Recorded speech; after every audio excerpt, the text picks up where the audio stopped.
Os lugares de poder sempre foram reservados aos homens, mas nós tivemos algumas exceções. Temos até hoje algumas exceções. Dizem que Cleópatra conquistou 2 impérios. Primeiro de Júlio César e depois de Marco Antônio. Mas a gente precisa lembrar que antes dela conquistar esses 2 impérios, ela já era rainha de um império dela, que era o Egito. Mas para contar um pouquinho da sua história, eu vou chamá-la para que ela venha contar a versão dela. Cleópatra.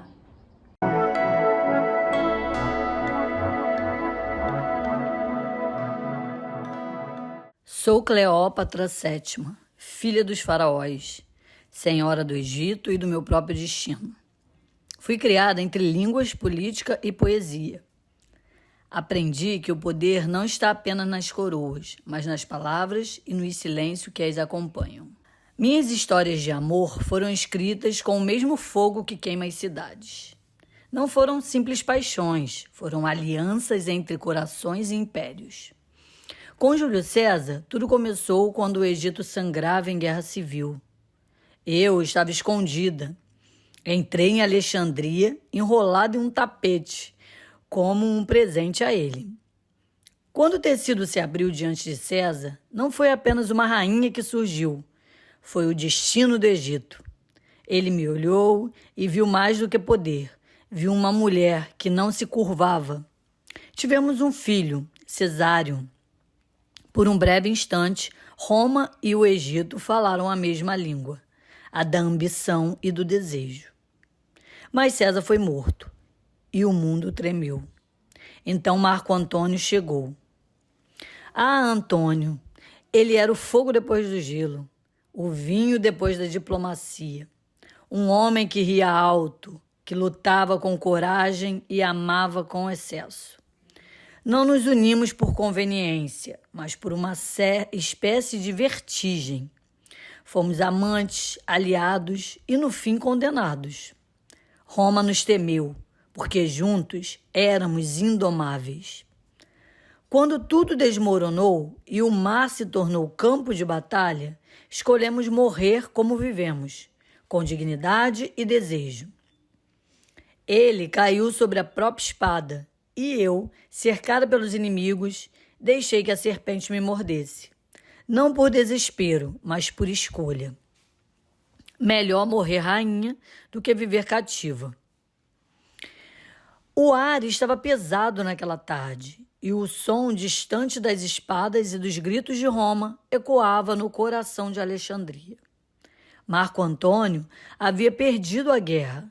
Ferido no corpo e na alma, veio até mim, arrastado pelo próprio destino. Quando o vi, não vi um general derrotado, mas o homem que me amou, como se o mundo fosse apenas um instante. Ele caiu nos meus braços, o sangue manchando o meu manto dourado. Olhou-me com aqueles olhos que já incendiaram exércitos e disse apenas: Cleópatra, não te deixo por escolha, mas pelo tempo que nos roubou. Beijei sua fronte e senti o frio se aproximando. Pedi aos deuses que nos unissem em outra vida, onde o amor não fosse guerra. Quando o último suspiro dele se foi, o silêncio pareceu eterno.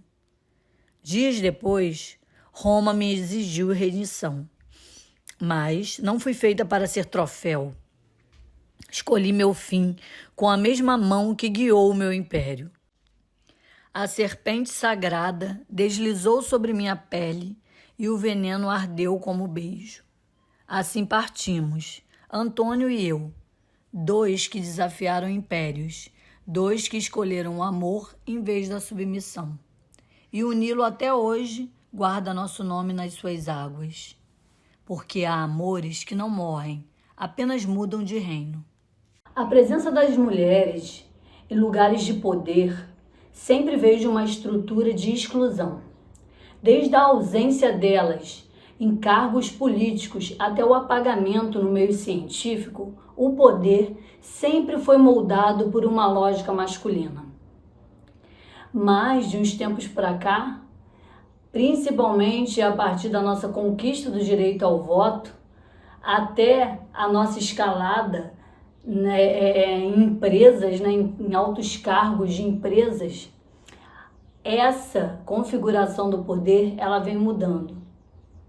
E com certeza, mulheres no poder, elas trazem uma voz de mais empatia, elas conseguem conciliar a autoridade com um trabalho em equipe, menos medo, menos pressão. Então eu acredito que mulheres, quando ocupam cargos de poder, elas conseguem humanizar muito mais os ambientes. E nós, mulheres, ainda estamos um pouco longe disso. A gente vê pelas estatísticas que pouquíssimas mulheres ocupam cargos políticos, cargos de poder, né? É só a gente olhar, por exemplo, o parlamento brasileiro. Quantos homens, a proporção de homens é muito maior do que a proporção de mulheres. Mas nós, mulheres, precisamos mudar isso, né? Estudando, nos filiando a partidos, no caso da política, e sem medo, né, de estar ocupando esses cargos que antes eram um privilégio masculino.